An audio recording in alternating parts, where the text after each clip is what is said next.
বিসমিল্লাহির রহমানির রহিম। আমি হাফিজুর রহমান ফরাজ। সবাইকে জানাচ্ছি সালাম এবং শুভেচ্ছা। আসসালামু আলাইকুম। তো ইতিমধ্যে আমরা ফাইল মেনুর উপরে বিভিন্ন ধরনের কাজ শিখেছি যে কীভাবে একটি ফাইল সেভ করতে হয়, ওপেন করতে হয়। আজ আমরা দেখব হোম মেনু।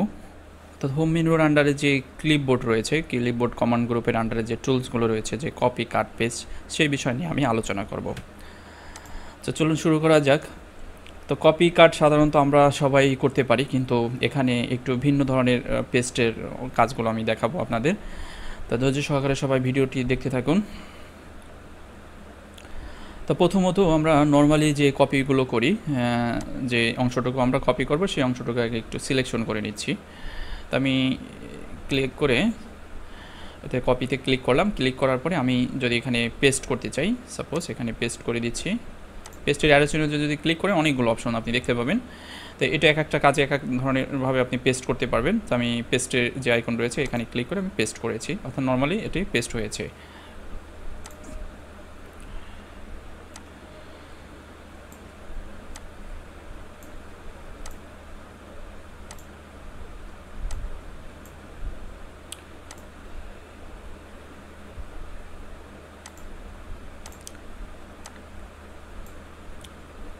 নর্মালি আমি একটু এখানে একটু বোঝানোর জন্য আর কি আমি এই ফরম্যাটিংটা করছি আপনাদের সুবিধার্থে।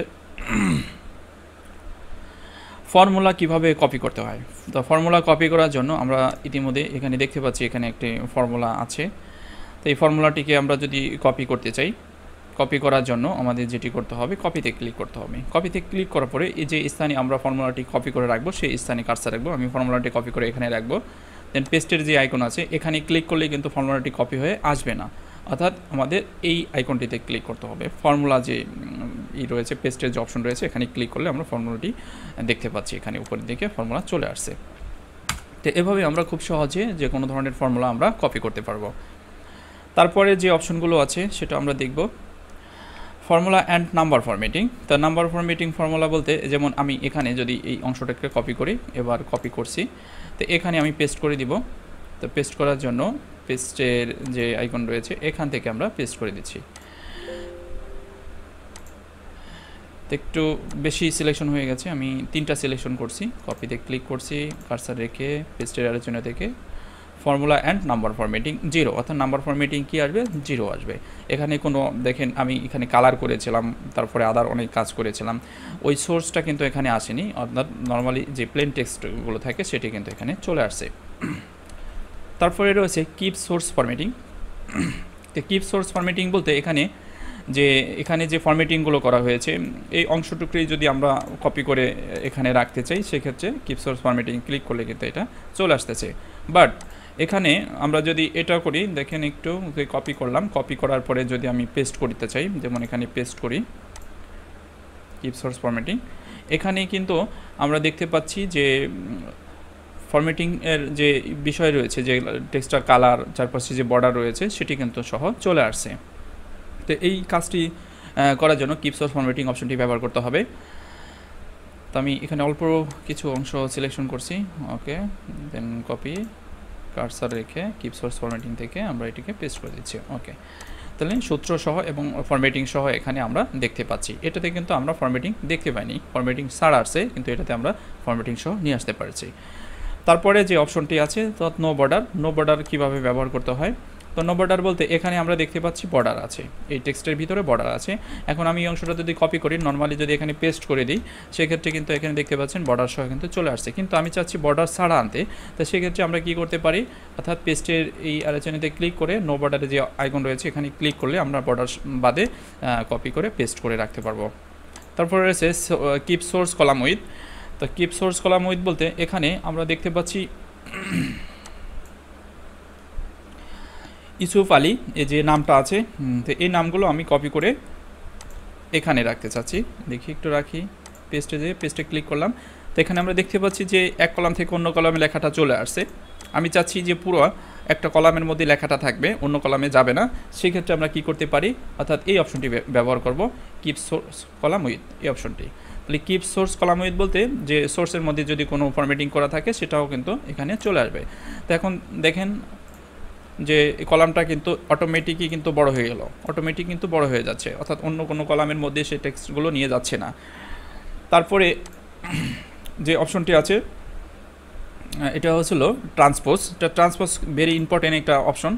তো ট্রান্সপোজ দেখার জন্য আমরা যেটি করতে পারি যে এই ট্রান্সপোজ অর্থাৎ এই নেমগুলো লেখা আছে কোনভাবে, নেমগুলো লেখা আছে কিন্তু কলাম অনুপাতে, অর্থাৎ কলামের মধ্যে লেখা আছে। তো এটিকে যদি আমরা রো অনুপাতে দেখতে চাই সেক্ষেত্রে আমরা ট্রান্সপোজ অপশনটি ব্যবহার করব। ওকে, তাহলে প্রত্যেকটা দেখা যাচ্ছে যে এক একটা রোর মধ্যে যে অংশটা ছিল সেটা কিন্তু একটা রোর ভিতরে কিন্তু চলে আসছে, অর্থাৎ 19 নম্বর রোর ভিতরে চলে আসছে। এবং এবার যদি আমরা দেখতে চাই উপরে যে হেডিংটা আছে এটাকে আমরা কলাম অনুপাতে দেখতে চাই, কপি। এবার আমি এখান থেকে কলাম অনুপাতে দেখতে যাচ্ছি, দেন পেস্টের অ্যারোচিহ্নতে যে কিপ সোর্স অর্থাৎ ট্রান্সপোজ অপশনে ক্লিক করলে অটোমেটিক আমরা দেখতে পাচ্ছি প্রত্যেকটা আলাদা আলাদা কলামে তৈরি হয়েছে। তো এভাবেও আমরা কপি পেস্ট করতে পারি। তারপরে আরও কিছু অপশন রয়েছে আপনাদের দেখাবো, যেমন ভ্যালু কীভাবে আপনি কপি করবেন পেস্ট করবেন। তো এটি করার জন্য আমরা যে ভ্যালুটা দেখতে পাচ্ছি এখানে যে ভ্যালুগুলো রয়েছে, তো এই ভ্যালুগুলোকে আমরা যদি কপি করে পেস্ট করতে চাই, কপিতে ক্লিক করেছি, এবার ভ্যালু পেস্ট করব। শুধু ভ্যালু, কোনো ধরনের কোনো সূত্র, এই যে এখানে দেখতে পাচ্ছেন যে সূত্র রয়েছে, এই ফর্মুলা বা সূত্রগুলো আমরা পেস্ট করব না, সেক্ষেত্রে আমরা ভ্যালুতে ক্লিক করে আমরা ভ্যালু নিয়ে আসতে পারবো। এখন দেখেন এখানে কোনো সূত্র নেই, শুধু ভ্যালুটা এখানে চলে আসছে।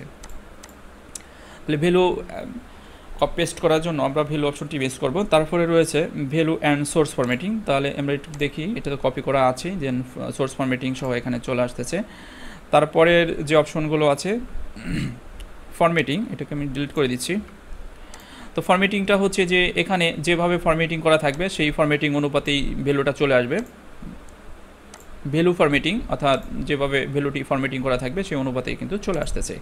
তাহলে আগে কিন্তু আমরা দেখতে পেয়েছি যে এটার মধ্যে কোনো ধরনের ফরম্যাটিং ছিল না, নর্মাল টেক্সট চলে আসছে, প্লেন টেক্সট। আর এটির মধ্যে কিন্তু এখন আমরা দেখতে পাচ্ছি যে ভ্যালুটা ফরম্যাটিং সহ চলে আসছে। তারপরে যে অপশনগুলো আমরা দেখব লিঙ্ক করা। তো লিঙ্ক আসলে জিনিসটা কি সেটা আমরা একটু দেখব। এটি করব না আমরা।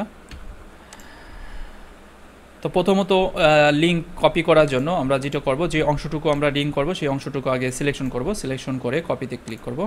কপিতে ক্লিক করব, যে এখানে রাখবো অর্থাৎ সেই জায়গাতে এই লিঙ্ক নামে যে অপশন রয়েছে লিঙ্ক, পেস্ট লিঙ্ক, এই পেস্ট লিঙ্কে ক্লিক করে আমরা কি করতে পারবো, এটাকে পেস্ট করে দিতে পারবো। ওকে, এখন এই পেস্ট লিঙ্কের সুবিধাটা কি? সুবিধাটা হচ্ছে যেমন এখানে যদি আমি 120-এর জায়গায় 140 লিখি তো অটোমেটিক কিন্তু এখানে কিন্তু পরিবর্তন হচ্ছে, অর্থাৎ এখানে কোনো ফর্মুলা নেই কিন্তু, অর্থাৎ এখানে কিন্তু স্ট্যাটিস্টিক্স এখন কিন্তু অটোমেটিক ডায়নামিক হয়ে গেছে। দেখতে পাচ্ছেন যে আমরা যেটা পরিবর্তন করছি সেটা কিন্তু অটোমেটিক পরিবর্তন হয়ে যাচ্ছে। ওকে, তো এই লিঙ্ক করলে এই সুবিধাটা আমরা পাবো যে ডায়নামিক আমরা করতে পারবো। তারপরে যেটা আছে যে শুধু ফরম্যাটিংটাকে আমরা যদি কপি করতে চাই সেটার জন্য আমরা কি করতে পারি, শুধু ফরম্যাটিং, এখানে কোনো ভ্যালু হবে না, কপি হবে না। এখন যেখানে আমরা রাখবো ফরম্যাটিংটাকে, এটার জন্য ফরম্যাটিং, দেখেন এখানে কোনো ভ্যালু আসেনি, শুধু ফরম্যাটিংটা আসছে, এখানে যে ফরম্যাটিং করা হয়েছিল সেই অংশটাকে এখানে চলে আসছে।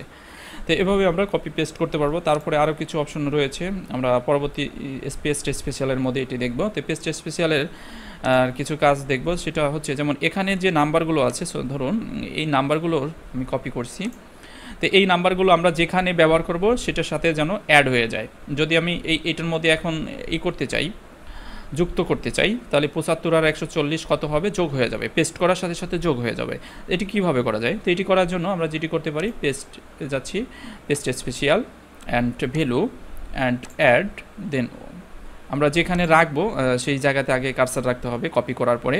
তা আমরা এখানে রাখবো, তো এই জায়গাটাকে একটু সিলেকশন ব্লক করে নিলাম। দেন এবার পেস্ট স্পেশালে যাচ্ছি, দেন অ্যাডে ক্লিক করছি, ভ্যালু দেন অ্যাড, এই দুটোকে আগে সিলেকশন করে দেন আমরা ওকেতে ক্লিক করব। তো অটোমেটিক এখানে যে ভ্যালুটা ছিল আগে সেটার সাথে এই 75 125 কী হয়ে গেছে, যোগ হয়ে গেছে। এখন আমি যদি এখানে অ্যাড করি, যেমন এখানে যদি আমি পেস্ট করে দিই সেটি একই হবে, যেমন এখন ভ্যালুতে যাচ্ছি, অ্যাডে যাচ্ছি, দেন ওকে, তাহলে দেখতে পাচ্ছেন এখানে অটোমেটিক কিন্তু যোগ হচ্ছে। আমি যদি বিয়োগ করতে চাই সেম একই বিষয়, যে ভ্যালুতে ক্লিক করছি, দেন মাল্টিপ্লাই সাবট্রাক্ট, দেন ওকে, অটোমেটিক এখানে বিয়োগ হয়ে যাচ্ছে। তো এভাবে আমরা খুব সহজে এক জায়গার কোনো ভ্যালুকে আমরা অন্য জায়গায় ব্যবহার করে সেটাকে আমরা অ্যাড করে নিতে পারি, বিয়োগ করে নিতে পারি, যোগ তারপরে ভাগ করে নিতে পারি। এই পেস্টের মাধ্যমে আমরা এই কাজটি করতে পারবো। তো আশা করি সবাই বুঝতে পারছেন, অর্থাৎ কপি পেস্ট কীভাবে করতে হয়। আর কাটের বিষয়টা আমি একটু দেখাই দিচ্ছি, কাট কীভাবে করতে হবে। তো কাট বলতে যেমন এখানে যে অংশটা আছে এই অংশটাকে আমরা সরিয়ে নিতে চাচ্ছি বা এই অংশটাকে আমরা সরিয়ে নিতে চাচ্ছি। তো কাটে ক্লিক করবেন, কাটে ক্লিক করার পরে যেখানে আপনি কাট করে রাখবেন, যেমন আমি শিট 3-তে আসছি, শিট 3-তে এসে এখানে পেস্ট করে দিচ্ছি। অর্থাৎ এখন আমি যদি আমার ইসের মধ্যে যাই, এখন কিন্তু এই জায়গাটা কিন্তু ফাঁকা, আমার শিটের মধ্যে আসলাম, দেখেন এখানে কিন্তু ফাঁকা হয়ে গেছে। আর হচ্ছে ফরম্যাট পেন্টার, ফরম্যাট পেন্টারটা হচ্ছে মূলত যেমন এই অংশটা কিন্তু ফরম্যাটিং করা। এখন এইটাকে আমি যদি ফরম্যাট পেন্টার অন্য কোনো জায়গায় ব্যবহার করতে চাই, যেমন আমি এটার মধ্যে ব্যবহার করতে চাচ্ছি, অটোমেটিক কিন্তু দেখেন এখানে অটোমেটিক হয়ে যাচ্ছে। আমি যেখানে ব্যবহার করব সেই জায়গাতে আগে সিলেকশন করব, সিলেকশন করার পরে যেখানে ব্যবহার করব সেখানে ক্লিক করলে অটোমেটিক এটা ফরম্যাটিং হয়ে যাবে। তো এই ছিল মূলত কপি পেস্ট কাট ফরম্যাটিং বিষয় নিয়ে আলোচনা। পরবর্তী ভিডিওতে আমরা দেখব কিভাবে ফন্ট ফরম্যাটিং করতে হয়। আশা করি সবাই ভালো থাকবেন, সুস্থ থাকবেন। আল্লাহ হাফেজ। ভিডিও শেষে আপনার কাছে ছোট্ট একটি অনুরোধ করিব, যদি এই ভিডিওটি ভালো লাগে অবশ্যই লাইক, কমেন্ট এবং শেয়ার করে আপনি আপনার বন্ধু এবং বান্ধবীর মাঝে ছড়িয়ে তাদের উপকার করতে পারেন এবং আমাদের চ্যানেলটি সাবস্ক্রাইব করে রাখুন যাতে করে পরবর্তী ভিডিওগুলো দেখতে পান। Thank you.